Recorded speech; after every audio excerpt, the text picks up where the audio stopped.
Hello বন্ধুরা, good morning everyone. আজ আমাদের ব্লগটা এখান থেকে স্টার্ট করলাম। আজ এখন কি করছো বলে দাও। এই যে রান্নাঘর ধোয়াচ্ছি, রান্নাঘর গ্যাসটা ধোয়াচ্ছে। ধোয়াচ্ছি। ভোগ রান্না করবো তো তার জন্য সব রান্নাঘরটা পুরো পরিষ্কার করে দিই।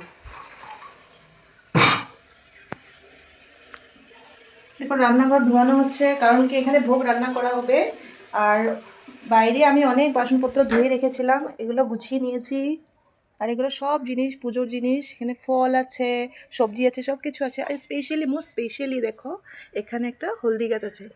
হলদি গাছ, ধান গাছ, আর আর কি আছে, মানকচু।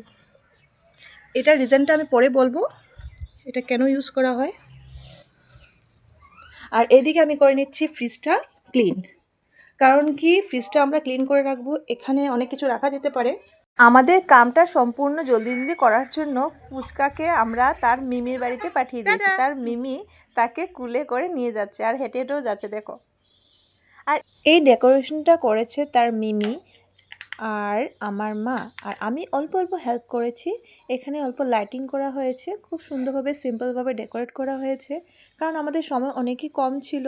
আর পূজা পূর্ণিমাতে করতে হবে, লক্ষ্মী পূজাতে তো আলতা লাগাতে হয়, তার জন্য মা প্রথমেই লাগিয়ে নিচ্ছে। সিটি, তুমি আলতাটা করে নিও। হ্যাঁ ঠিক আছে। করেই তারপর তুমি করে দিও।